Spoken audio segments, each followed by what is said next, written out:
Jelas. Next, perencanaan, bikinlah kebijakan K3 yang sesuai dengan peraturan perundang-undangan. Banyak sekali Pak peraturan perundang-undang K3. Kalau saya jelaskan di sini nanti nggak cukup waktunya. Belum APD. APD itu kan di Permen 8 2010 toh. Belum lingkungan kerja, itu yang paling mumet tuh menurut saya ya. Belum pelayanan kesehatan kerja, itu mumet juga tuh. Ya, pelaporan PAK-nya nantinya. Dokter yang memeriksa itu harus dokter yang tersertifikasi ya. Karena apa namanya? Diagnosa PAK kan berbeda dengan diagnosa umum ya. Misalkan asma kalau umum. Kalau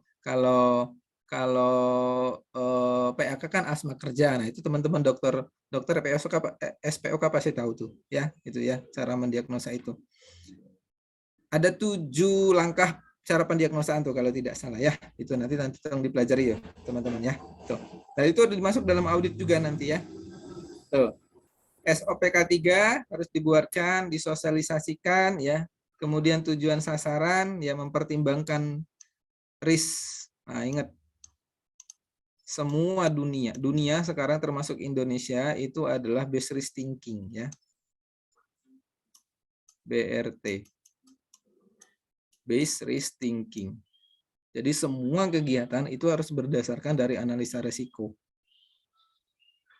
Pak, kami pakai 31.000, monggo silahkan.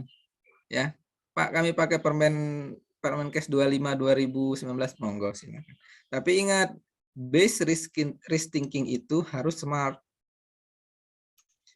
S-nya itu adalah spesifik, M-nya itu measurable, A-nya itu attainable, R-nya itu rasional, T-nya itu time bound atau mempunyai target waktu.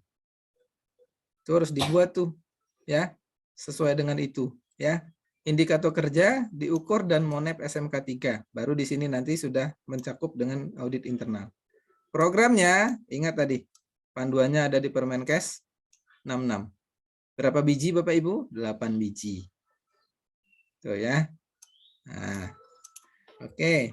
Ini contohnya bahaya-bahaya. Itu sudah jelas tuh ya, bising itu ada di PSRS, getaran ada di ruangan gigi dan segala macam ya, debu, panas, radiasi. Nah, di sini sudah ada. Ini nanti tolong dibaca-baca. Oke. Struktur organisasi. Nih, tolong lihat. Berarti apa tadi? Di Pak Dedi tadi apa? P2K3, komite atau tim Pak tadi Pak Dedi tadi? Di kita P2K3, Pak. Ya, berarti kalau P2K3 itu harus sesuai dengan Permenaker nomor 2 tahun 1992. Siapa yang sudah ahli K3 umum di sana Pak Dedi? Baru saya sendiri sih, Pak. SK-nya, SKP-nya sudah keluar berarti ya? SKP sudah ada. Alhamdulillah, itu yang namanya. Jadi K3 di situ berada satu tingkat di bawah direktur. Bukan merupakan kerja rangkap. Nah, kalau yang kerja rangkap ya monggo lah saya kembalikan ke anggarannya masing-masing ya. Tapi secara regulasi dia seperti itu. Harus punya orang yang tersertifikasi ahli K3 dan punya SKP. Iya, itu ya, jelas di situ. Baru dia terbentuk yang namanya P2K3. Strategi pertama untuk menjalankan SMK, strategi selanjutnya untuk menjalankan SMK 3, Anda harus membentuk P2K3. Pakai regulasi yang mana di sana Pak Dedi? Strukturnya? Kalau struktur kita tetap sama yang seperti Bapak bilang tadi, tapi sinerginya dengan yang 2016 juga sih, Pak. Oke, 2016 yang Permen Ya. 66 ya. Ya. Saya catatkan di chat. Struktur P2K3 atau pembentukan P2K3 itu ada di chat saya ini. 1/1987. Tuh tentang P2K3. Siapa saja yang tergabung di sana, nanti Bapak Ibu tolong baca itu. Ya, Pak, kenapa peraturannya masih lama-lama semua ya Pak? Tanyakan sama pemerintah ya. Tanyakan sama Pak Merizal ya. Itu ya.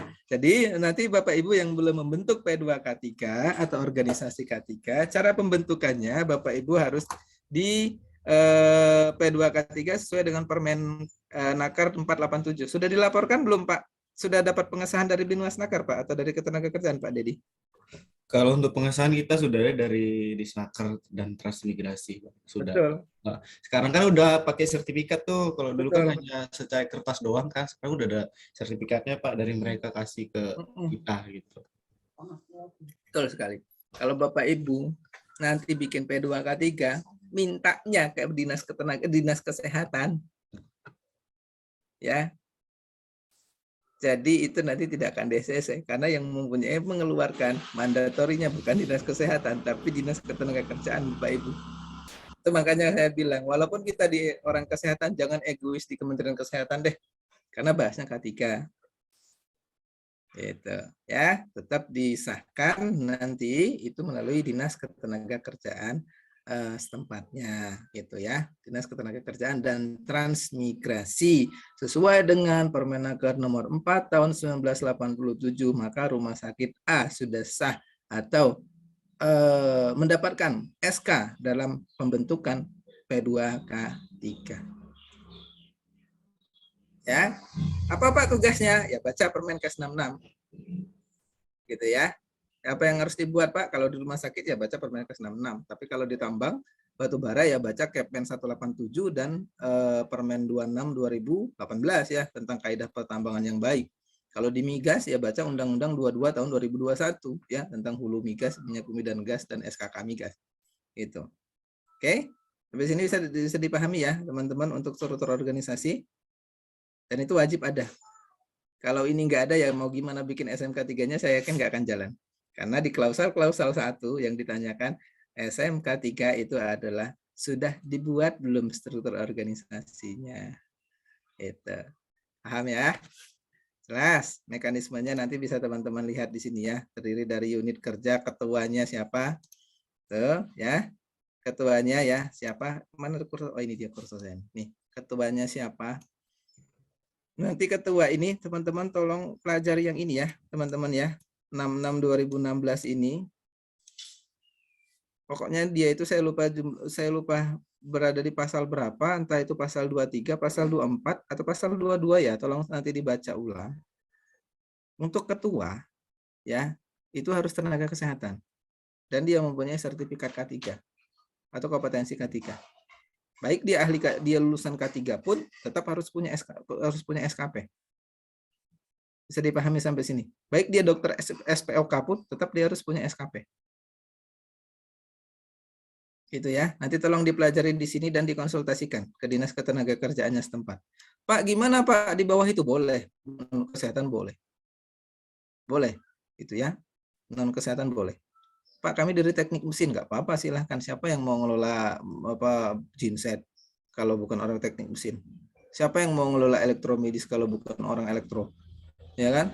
Siapa yang mau ngelola IPAL kalau bukan orang teknik lingkungan? Kan gitu, ya. Maka ini saya sarankan tolong koordinasikan dulu di sini ya, karena saya banyak mendapatkan temuan di sini ya. Nah, maka dari itu nanti konsultasikan ke dinas ketenagaan masing-masing. Kalau yang di Kalimantan ya koordinasikan ke sana, Pak, gimana saran baiknya? Tapi bawa Permenkes 66 ini ya. Bawa Permenkes 66 ini gitu ya, teman-teman semua. Nah, sekretaris, unit yang mengelola dan segala macam ya, tugasnya ya disesuaikan saja dengan unit yang ada di Permenkes 66 tadi. Oke. Oke.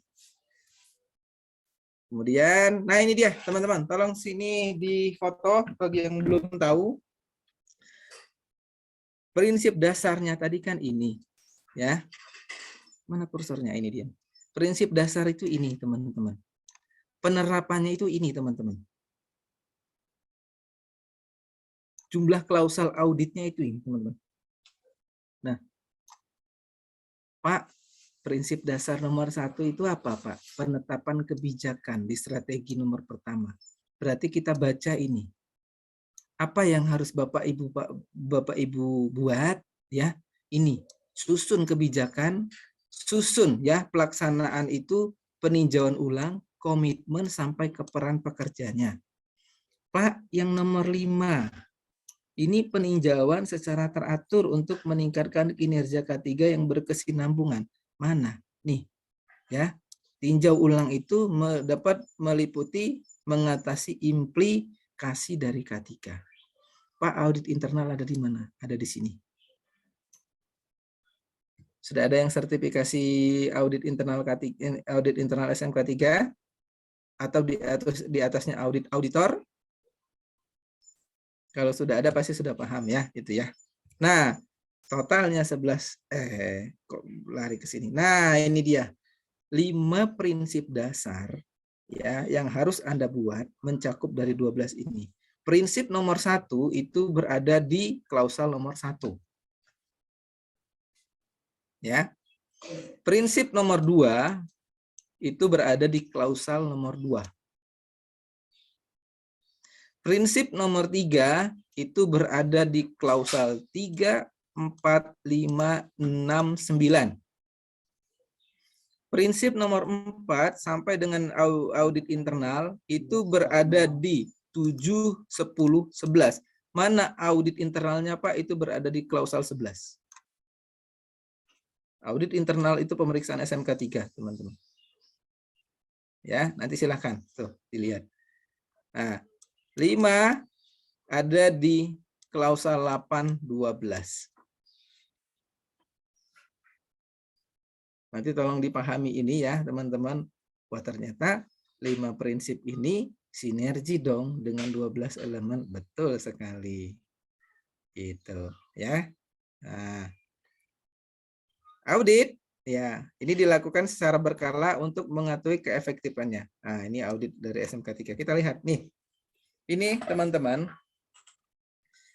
total yang harus teman-teman buat ya, kalau dalam K3 itu jumlahnya 166 kriteria. Terdiri dari 12 klausal. Ya, terdiri dari 12 klausal. Entah Anda mau ngambil tingkat awal atau transisi atau tingkat lanjutan, monggo, saya silahkan sesuai dengan keputusannya masing-masing. Tingkat awal totalnya itu 64 kriteria. Jadi dari klausal 1 kriteria 1.11 sampai kriteria 12 5.1 jumlahnya ini 64 yang harus Bapak Ibu penuhi di rumah sakitnya. Ingat ya, tipenya auditor dia pasti menganalisis, dia ketelusuran dulu, telusuri dokumen dulu ya. Contoh saya, kalau saya itu ya pasti nelusurin dokumen dulu. Mana Pak dokumen apa kira-kira yang gampang ya? Mana Pak dokumen tentang pembelian alat P3K? Ini jelas sesuai dengan Permenaker nomor 15 tahun 2008. Oke, saya bilang sesuai. Ya. Boleh saya lihat kotak P3K-nya, Pak? Peralatan P3K-nya, Pak? Oke, itu namanya observasi. Enggak, totalnya nanti kalau tingkat awal 64. Tingkat transisi totalnya 122. Dari mana? Dari sini sampai ke sini. Ya, jadi nanti tinggal Anda pilih tuh, mau kemana Anda ini, mau ke 64, 122 atau tingkat lanjutan 166. Ya, jadi 1.1 166 sampai ke 12.33 ini. Bisa dipahami yang ini ya, bagian yang ini ya, teman-teman. Nah, nilainya seperti ini, teman-teman. Pedoman penilaiannya ya. Kalau Anda berada di kategori awal, nilainya cuma 59%. Berarti berapa tuh? 59%. 64 ya. 64, 50% 64 berapa teman? 32 ya. 32 kriteria. 9%-nya anggaplah berarti dari 64 kriteria yang Anda ajukan, terpenuhinya itu cuma 38 atau 39 kriteria. Begitu selanjutnya cara membacanya nanti ya, cara melaksanakan ini, strateginya ini, itu ya. Nah, sama ya, untuk 122 sama, 166 juga sama, itu ya. Ini ya, sama ke sini, hingga nanti patokannya ada di sini nanti penilaian. Ingat ya, auditor itu menilai kalau masih ada temuan mayor, nggak dapat nilai yang ini. Biasanya auditor langsung melaksanakan, Pak, rumah sakit Anda saya kasih waktu 1 bulan, 30 hari kerja untuk merevisi, supaya nanti saya tidak merekomendasikan ini temuan mayor. gitu ya. Kita ketemuan mayor saja deh supaya dapat nilai nanti gitu ya. Ini dia teman-teman, sub elemen itu totalnya ada 44 ya. Kriterianya ada 166. Oke, sampai di sini kita stop dulu ya. Ini nanti teman-teman baca ya. Nanti saya lihatkan langsung dokumennya. Ini pengawasan, jadi jelas tadi sudah dijelaskan oleh Pak Dedi ya. Pengawasan terhadap penerapan SMK 3 pun ya. Nah, itu ketenaga kerjaan. Ya. Instalasi pembina sektor yang berorganisasi. Jelas ya di situ. Sanksi sayangnya di dalam Undang-Undang 13 tahun 2003 berada di pasal 87. Nanti tolong teman-teman baca pasal 87 itu kalau tidak salah bunyinya semua industri wajib menerapkan SMK 3 jika karyawan sudah lebih dari 100 orang atau kurang dari 100 orang tapi mempunyai resiko tinggi. Maka itu perlunya PMK 25 2019. Apa tuh? Manajemen risiko. Disitulah ada sanksi uang penjara. Sanksinya hanya seperti ini, teman-teman. Mungkin bisa dibaca sendiri sampai dengan teguran, peringatan tertulis, usaha, sampai pencabutan izin. Gitu.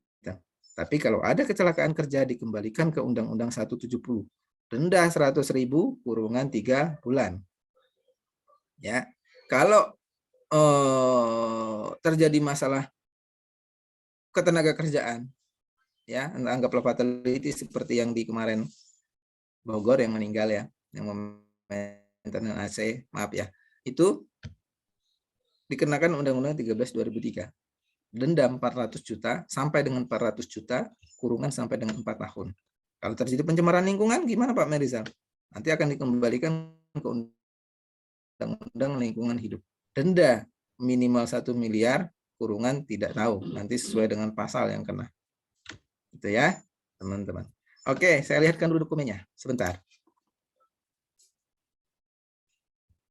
Sebelum kita diskusi ya, teman-teman, ini saya lihatkan dokumennya.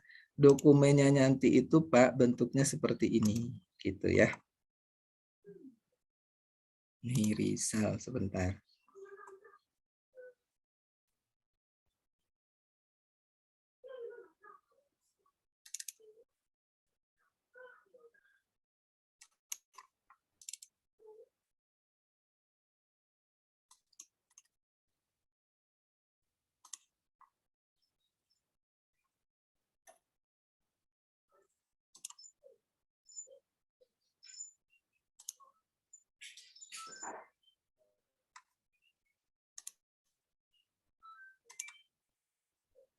Barangkali yang mau tanya sambil siapkan pertanyaannya, teman-teman sambil ngopi ngeteh saja nggak apa-apa ya, sambil ngemil ya, santai ya. Saya ambil dokumennya dulu. Baik, Pak. Sebentar.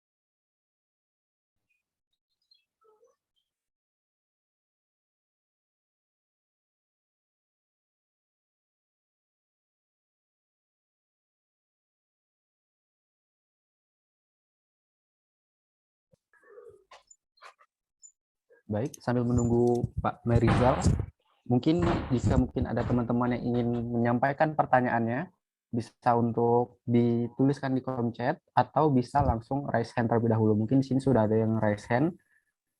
Oke. Tapi kita persilakan Pak Merizal. Ini udah kelihatan belum ya, teman-teman?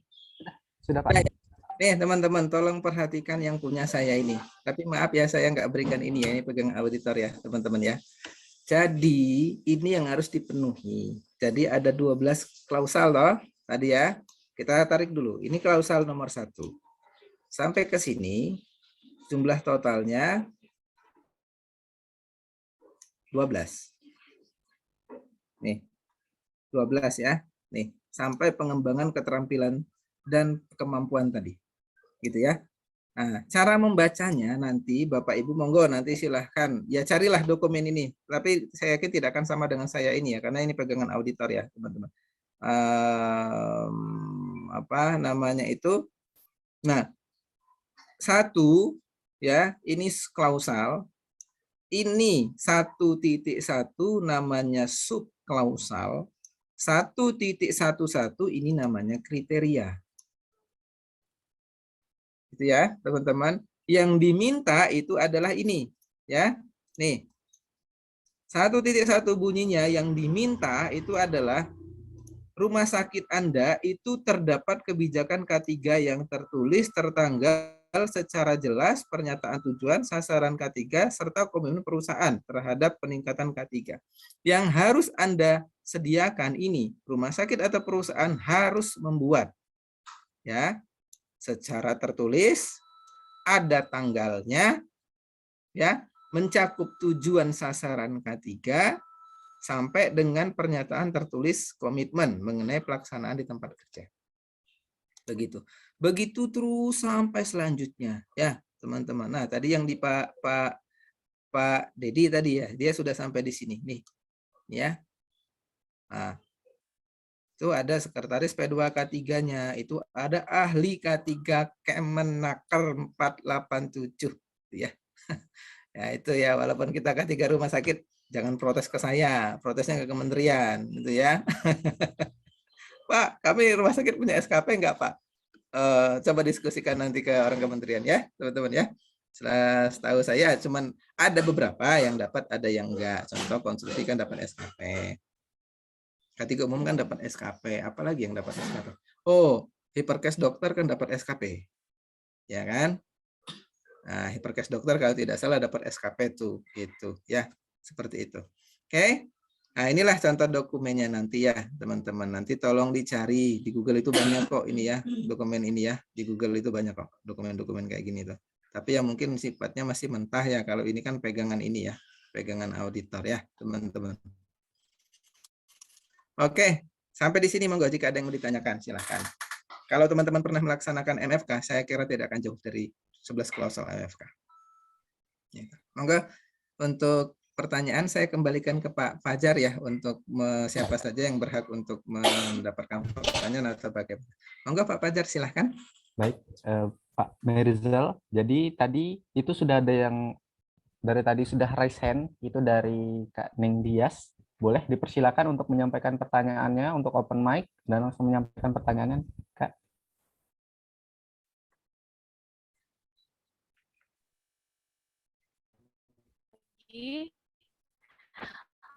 Halo Bu Neng.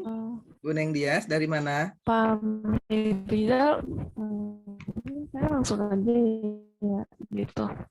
Saya mau nanya gitu. Suaranya apa di saya saja yang kurang jelas atau bagaimana ya teman-teman ya? Iya, agak putus-putus suaranya dari Jelas, Pak. Kak.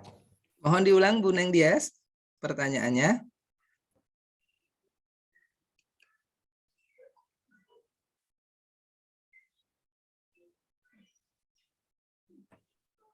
Atau mungkin jika terkendala sinyal, bisa untuk menuliskan di kolom chat terlebih dahulu. Nanti akan kita bacakan atau kita diskusikan. Monitor, Ibu Neng Dias.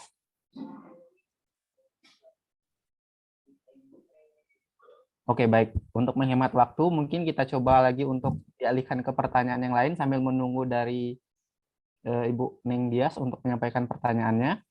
Tadi di kolom chat itu sudah ada yang bertanya, izin Pak, dari Ahwan Muh, apakah ada contoh form penilaian SMK 3 berupa Excel atau Word yang bisa digunakan? Terima kasih. Apakah bisa diberi contoh cara mengisi atau menilainya? Ada. Saya lihat kan? Saya lihat kan? Oke, saya ambil dulu sebentar ya.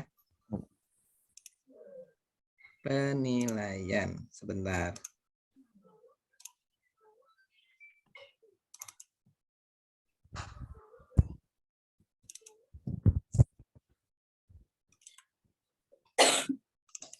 perhitungan nilai audit ya. Bentar, mudah-mudahan rumusnya masih benar ini ya, mudah-mudahan ya. Nah, ini dia nih.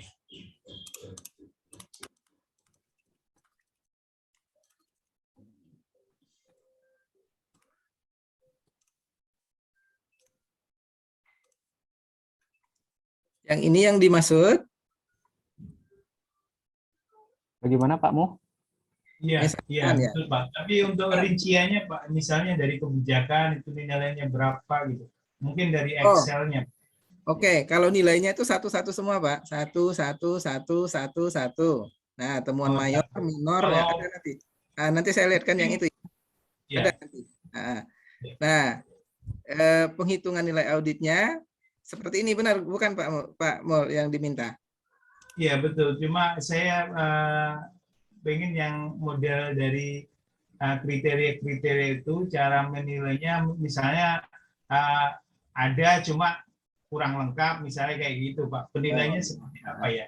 Ada Pak, ada. Berarti ini saya close dulu ya, yang nilai langsung ini ya. Iya, iya. Oke.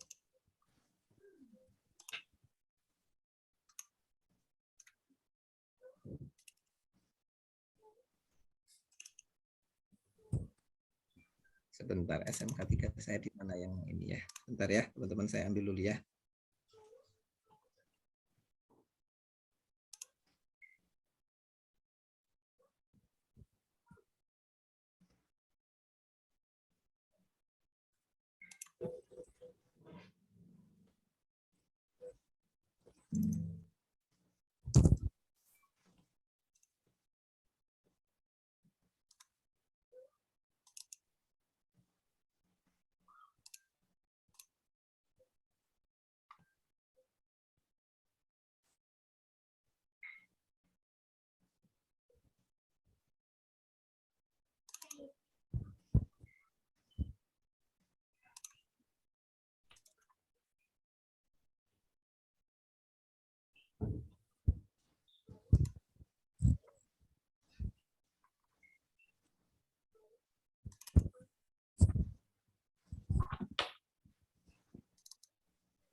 Sebentar, saya lupa naruhnya Pak, interpretasi.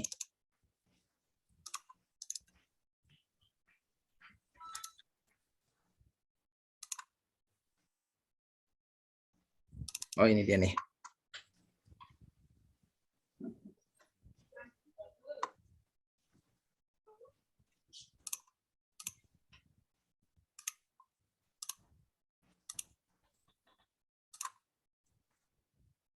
Udah kelihatan belum, teman-teman? Sudah Pak. Terlihat. Sudah Pak. Ya. Ini kan totalnya sekitar 166 ya. Ya. Ini, tapi saya bukan Excel ya Pak. Nanti nilainya tetap satu-satu kok dia dapat nilai gitu. Kalau Baik. kan di sini kan sama nih. 1.1 terdapat kebijakan dan bla bla. Dimintanya kan ini ya, diminta oleh PP 50 ya. Sehingga interpretasinya apa? Perusahaan atau rumah sakit kita kan harus menyediakan ini kan. Tinggal temuan ini yang dilakukan oleh auditor nantinya. Apakah sesuai atau apakah di sini misalkan tinggal ditulis apa namanya itu sudah terdapat gitu ya, terdapat kebijakan yang sesuai dengan PP PUU ya, Peraturan Perundang-undangan K3, PUU K3 dan PUU K3 Rumah Sakit. Nah, dapat nih di sini. Tinggal nanti Bapak Ibu tinggal di sini. Kalau seandainya di sini sesuai, berarti tinggal tambahkan kolom saja di sini. Ini kan baru temuan mayor dan minor ya.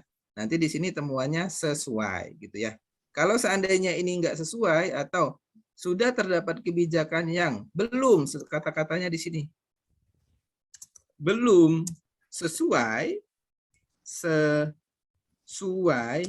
dengan PUU. Ingat kata-katanya PUU. Kalau dalam pemangku kebijakan, kalau tidak sesuai dengan PUU, maka temuannya mayor gitu ya, teman-teman ya. Itu kata-kata kuncinya. Berarti di sini checklist nih. Satu. Nanti kita totalkan jumlahnya. Total ke sini itu totalnya berapa? Kalau di sini totalnya ini checklistnya sesuai semua, total ke bawah ke sini itu, nah, ya di sini 166. Ya, tapi nanti kan harus masuk rumus tadi, Pak. Pak siapa tadi, Pak? Pak Mul ya tadi ya?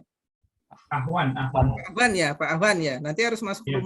rumus dulu tadi baru dapat, wah di sini dapat nilainya misalkan 69. Tingkat awal ya. Nah, di sini dapatnya misalkan 100 berapa, anggaplah 130 lah deh gitu ya. Berarti berapa tuh? Transisi ya. 166, 80% ke 85% baru transisi penilaian utama gitu. Nanti tuliskan siapa auditinya. Tapi untuk dapat ini harus masuk rumus yang ini dulu. Penilaiannya melalui seperti ini tadi gitu ya. Cara masuk rumusnya nanti di sini dinilai dulu. Semuanya checklist dulu atau monggo nanti teman-teman kasih nilai 1 atau 0 ya saya persilakan sesuai dengan kebijakan auditornya. Baru nanti dimasukkan ke rumus yang ini tadi. Nah, misalkan temuan minornya ya, misalkan temuan minornya 9 ya. Temuan mayornya misalkan di sini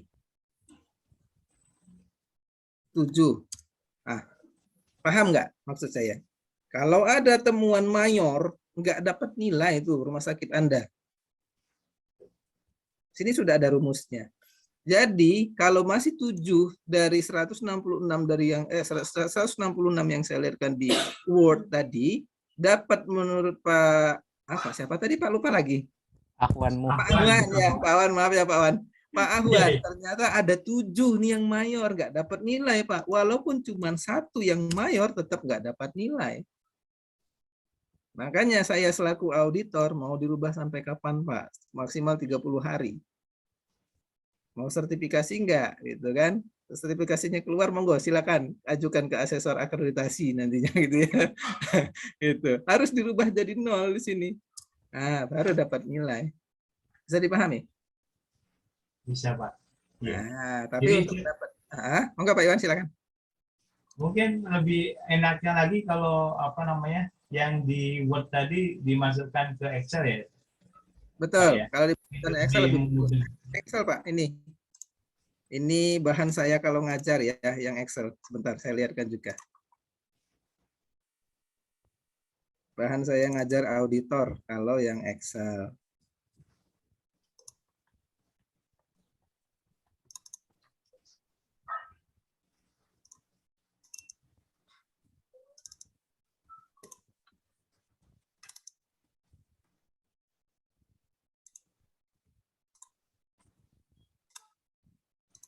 Ini Pak Ahwan.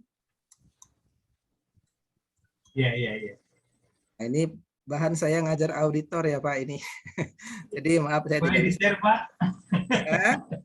Boleh di-share, Pak? Makasih kalau boleh. Yang Word aja deh. Kalau yang ini jangan. Ini bahan saya ngajar auditor ya. Jadi ini di sini Iya. kalau saya ngajar ini saya berikan ini teman-teman 1 hari ngerjain ini full. Bikinkan pertanyaan-pertanyaan sesuai dengan contoh yang di sini. Dapat nilai akhirnya berapa dia nanti, apakah sesuai kategori kritikal, mayor atau major gitu. Yang Word saja ya, jangan yang ini ya. Oh, baik. Kosongan soalnya. Terima kasih. Nah, oke, ada lagi monggo silahkan. Selanjutnya ada dari yang sudah raise hand itu Pak Ferdi Hetriandi. Silakan Bapak monitor untuk disampaikan pertanyaannya. Monitor Bapak Ferdi. Ya, Pak.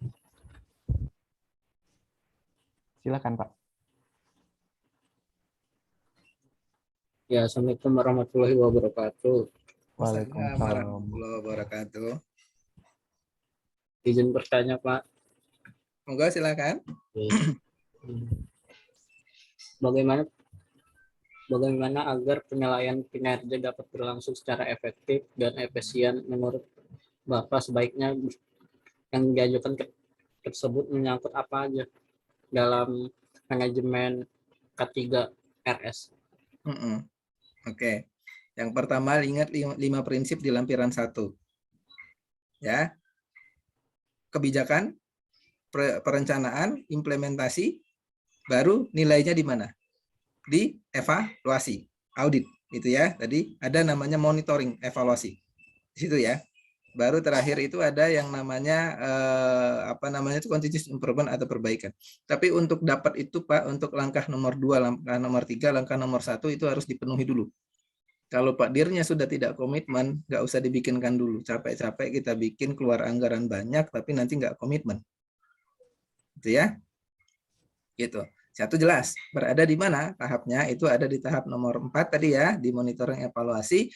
Bagaimana caranya supaya efektif dan efisien ya, itu ada 2 makna. Efektif itu kan sesuai dengan waktunya. Berarti ingat SMART ya, spesifik, measurable, attainable, reasonable, time bound, mempunyai waktu. Efisien ya berarti itu tepat sasaran.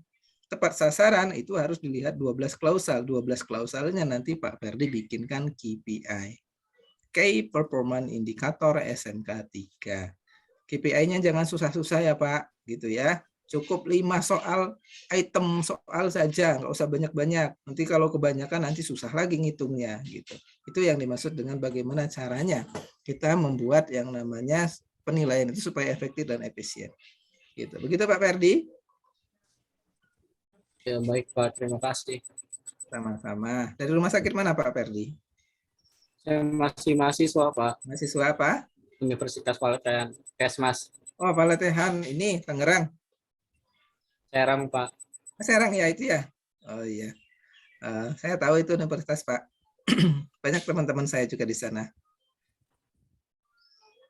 Kesmas apa K3? Iya Pak, K3. Mantap ya. Oke, ada lagi silakan monggo Pak Fajar, saya persilahkan lagi. Silakan, mungkin jika tidak ada yang lagi raise hand, kita coba masuk ke kolom chat lagi. Di sini ada Dr. Adieli Zega yang menanyakan ada 2 pertanyaan. Setelah ini kita akan coba untuk present lagi ya, tapi sebelumnya saya akan bacakan dulu dari Dr. Adieli Zega. Ini izin bertanya, pada kegiatan pelayanan K3RS ada pedoman elemen yang harus dilakukan. Apakah berdasarkan elemen MFK atau SMK 3? Lalu ada pertanyaan selanjutnya, bagaimana langkah 2 yang harus dilakukan oleh K3RS agar bisa mendapat dukungan dan pembinaan dari Kemenkes atau Kemnaker? Oke. Ini kalau bahas elemen MFK dan elemen SMK 3 jauh berbeda. Ya. MFK itu 11 klausal, ya. SMK 3 12 klausal.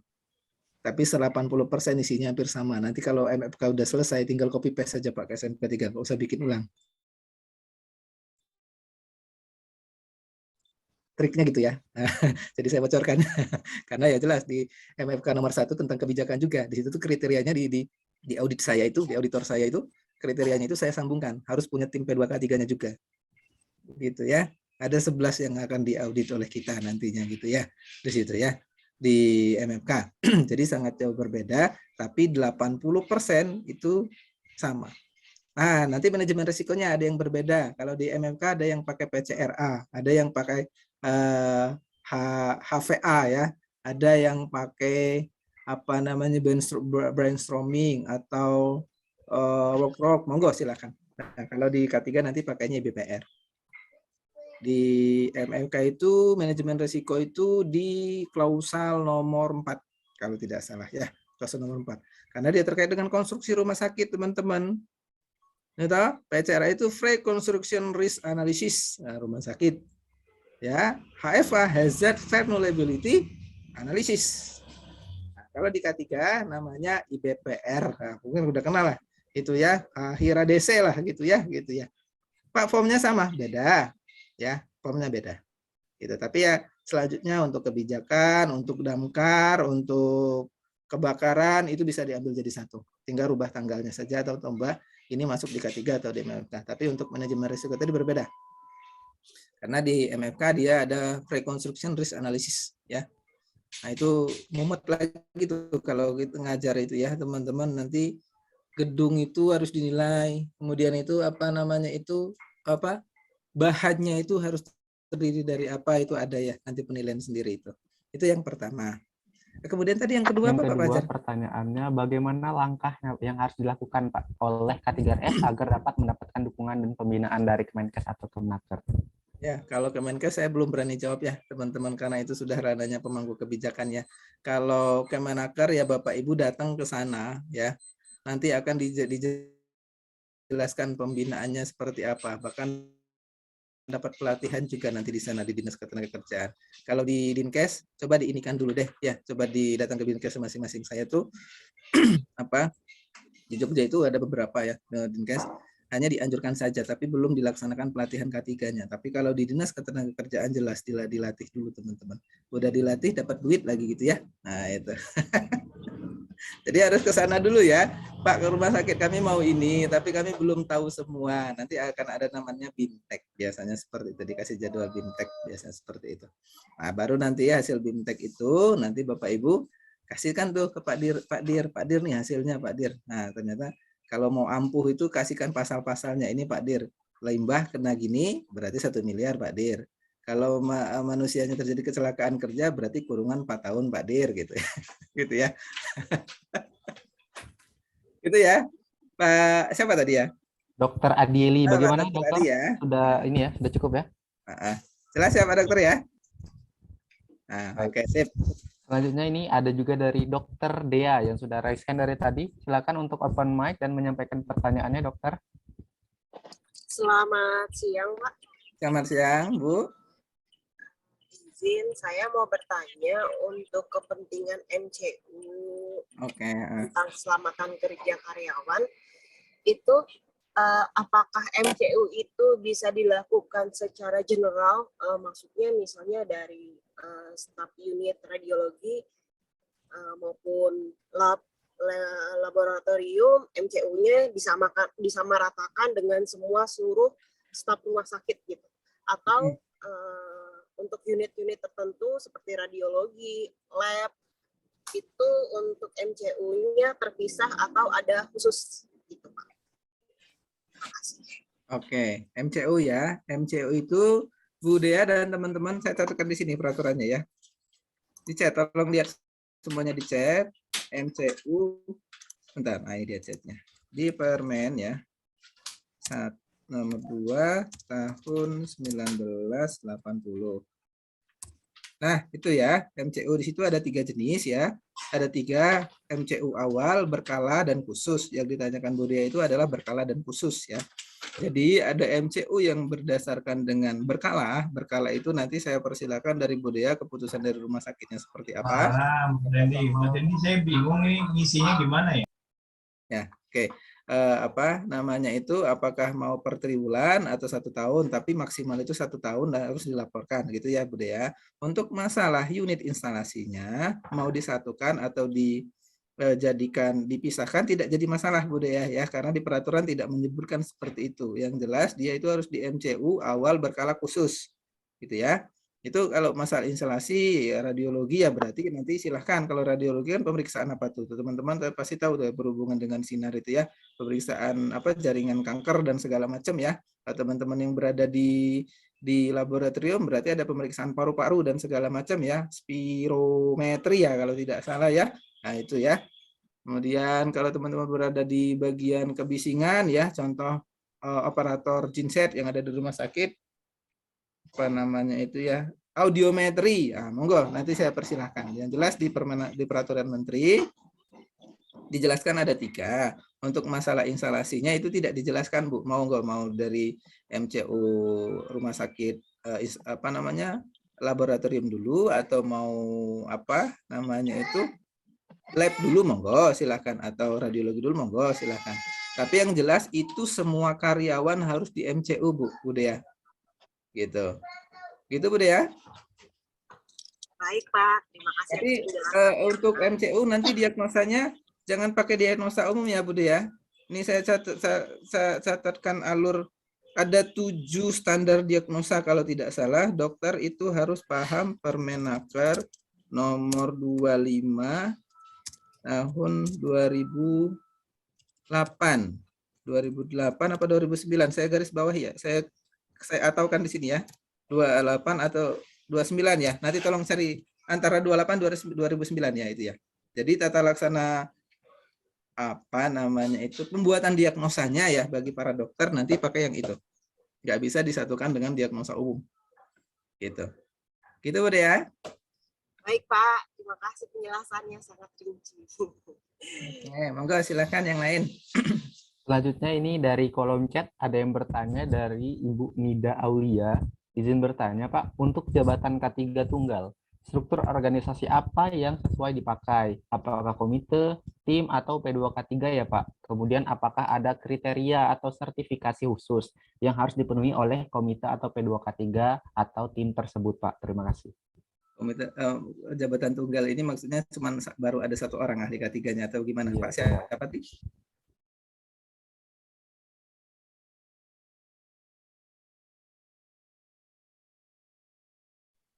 Assalamualaikum, kedengeran Pak? Waalaikumsalam, kedengaran Bu Nida? Oh iya, iya Pak, kebetulan baru satu orang Pak. Ya, Mm-mm. jadi begini Bu, untuk syaratnya itu kan kita harus sesuai dengan Permenaker nomor 8 tahun, nomor 487. Tadi kan saya sudah ada Pak Dedi ya, tadi yang sudah berdiri P2K3-nya. Karena rumah sakit ini saya yakin teman-teman, apa ya, baru-baru sekarang deh, baru tenarnya itu ya. Nanti silakan teman-teman konsul sama Pak Dedi dan segala macam.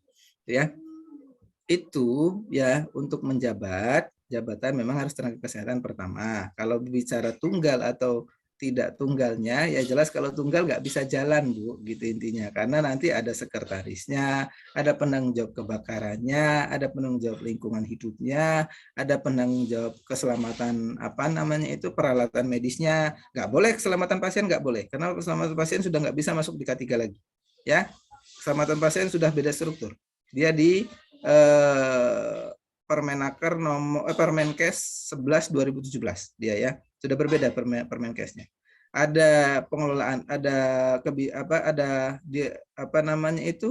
kepala pengelolaan limbahnya, ada pengelolaan lingkungannya. Nah, itu Bu. Jadi kalau hanya satu orang apa ya namanya, saya kira belum akan di ACC melalui Permen 4 tahun 1987 karena ada kriteria khusus yang disyaratkan di Permen 487 itu Bu Nida gitu.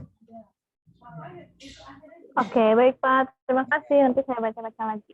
Atau gini Bu, kalau di situ baru Bu Nida sendiri ya yang sertifikasi ya Bu Nida. Nanti tolong ikutkan 2 orang lagi aja deh gitu ya. Nanti mau ditempatkan dia di K3 rumah sakit atau mau di K3 umumnya atau mau di limbahnya. Karena kan nanti pengukuran POPU kan di K3. POPU, POPA, LIPA, UKL dan segala macam itu. Karena nanti monggo silakan mau namanya K3L atau mau K3 saja monggo. Kalau saya lebih baik K3L. Ngirit anggaran, ngirit organisasi Bu gitu ya. Karena sah di situ ya. Betul nggak Pak Fajar? Itu bukan nanti. Yang jelas ada orang-orang itu gitu ya. Nanti 3 orang ini saya kira kalau 3 orang ini sudah sertifikasi, insya Allah di ACC kok ininya P2K3 gitu. Itu berarti maksudnya P2K3 ya Pak kalau misalkan 3 orang. Monggo nanti mau P2K3 semuanya harus sertifikasi ya Pak? Sertifikasi ya. K3 juga. Karena jelas di Permen 4 itu harus SKP.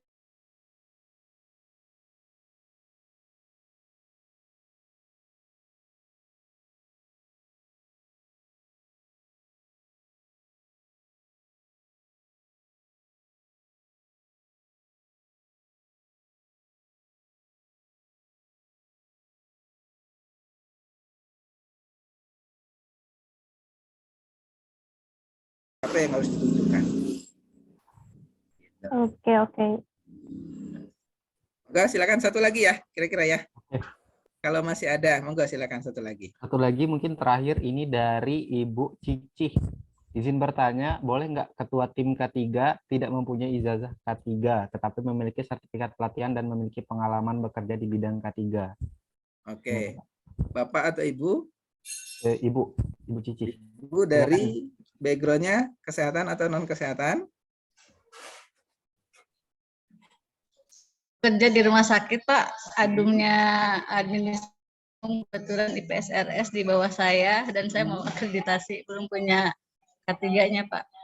Terima IPSRS kasih. ya ini ramai juga nih IPSRS nih ya. Dari background sekolahnya apa Bu dulu Bu? Saya sendiri pernah di Kesmas dan komunikasi sama manajemen, tapi Berarti manajemen Kesmas keuangan ya? sih Pak. Pengalaman aja di rumah sakit. Kesmas boleh kok. Yang jelas dia kesehatan untuk penjabatnya. Kesehatan. Tapi untuk yang non kesehatan itu nggak boleh ya, tercantum di Permen 66 itu ya teman-teman ya. Tapi ada kok yang di tempat yang lain ada kok. Saya konsultasikan ke ininya masing-masing ya. Ini yang saya tanyakan juga kemarin waktu di Klat ya. Gimana Pak? Di sini tuh ada kejadian seperti ini. Karena ya kalau udah berhubungan dengan peraturan mandatori ya mau nggak mau ngikut gitu ya. Tapi banyak kok saya di rumah sakit yang lain yang saya bimbing itu banyak yang dari ST jadi P2 K3-nya Bu Cici gitu. Tapi kalau mau aman ya, mau aman, takutnya nanti jadi permasalahan, nanti orang kesehatan aja dulu gitu. Tapi dia harus sertifikasi K3 atau mempunyai kompetensi. Nggak mesti harus dari jurusan K3 Pak Bu gitu.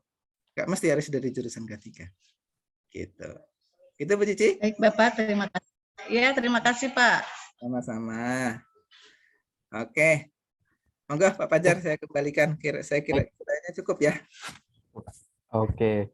Baik, sangat luar biasa untuk sesi kali ini dari peserta yang sangat antusias sekali di sesi tanya jawab, tetapi sangat disayangkan kita memiliki keterbatasan waktu. Namun jangan khawatir, bagi Bapak Ibu yang mungkin masih memiliki pertanyaan yang ingin didiskusikan, itu bisa disampaikan pertanyaannya melalui diskusi yang ada di grup chat yang di WhatsApp dan juga Telegram dari Standard.id. Nanti akan kita bahas dengan pemateri ataupun dengan rekan-rekan lain nantinya akan didiskusikan, bisa, sangat-sangat bisa sekali. Oke, nah sebelum saya tutup, di sini izinkan saya untuk menyampaikan kabar gembira nih bagi para peserta sekalian. Mungkin dari ada bapak-bapak atau ibu-ibu sekalian yang ingin lebih fokus lagi terkait pembahasannya, yaitu di rumah sakit. Ketiga rumah sakit itu di Standard.id mengadakan pelatihan ataupun sertifikasi dari K3 rumah sakit. Saya izin untuk share screen terlebih dahulu. Nah, ini merupakan pelatihan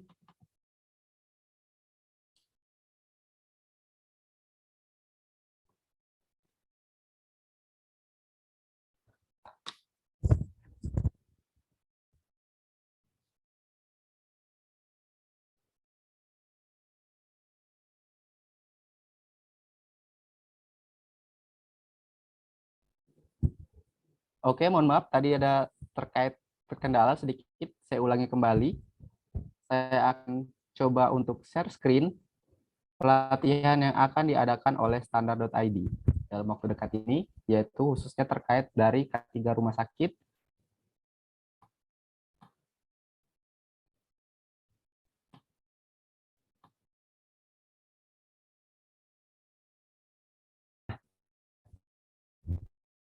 Itu ada pelatihan dan sertifikasi K3 rumah sakit Kemenaker RI.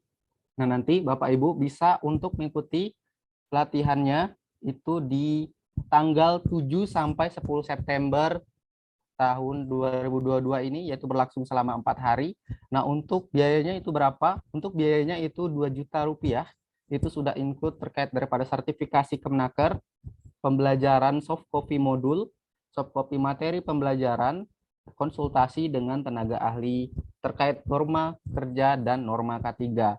Tetapi khusus untuk peserta webinar kali ini itu akan mendapatkan potongan harga sebanyak Rp500.000. Jadi hanya membayarkan itu sebanyak Rp1.500.000 saja. Jadi silahkan nanti Bapak Ibu yang mungkin ingin mengikuti pelatihan atau sertifikat K3 rumah sakit Kemenaker RI yang diadakan oleh Standard.id bisa menghubungi kontak person atau admin dari Standard.id. Seperti itu. Izin tanya Pak Rizky. Oh, ya silakan. Ini pakai Zoom Meet atau luring, Pak? Iya, untuk pelaksanaan itu melalui Zoom meeting ya, Pak ya. Nanti kalau ada pertanyaan terkait itu bisa langsung kontak person saja. Ya, ya, ya. Itu bisa cek di IG kami, itu di standard.id.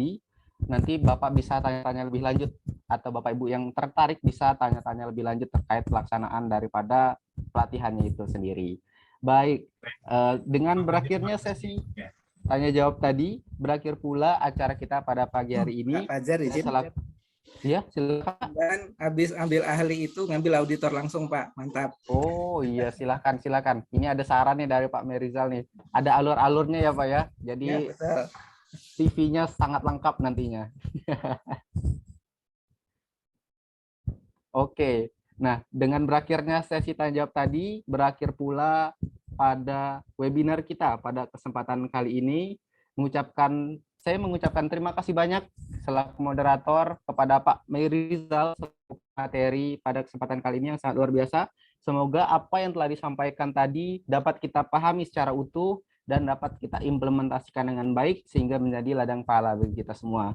Akhir kata, saya selaku moderator mewakili tim Standard.id mengucapkan terima kasih banyak atas partisipasi rekan-rekan sekalian dalam webinar kali ini. Sekaligus menyampaikan permohonan maaf apabila dalam memandu acara masih banyak khilaf dan salahnya. Semoga kita semua dapat berjumpa kembali dalam webinar-webinar lainnya yang diadakan oleh Standard.id. Mari kita tutup acara kali ini dengan mengucapkan lafaz hamdalah. Alhamdulillahirabbil alamin.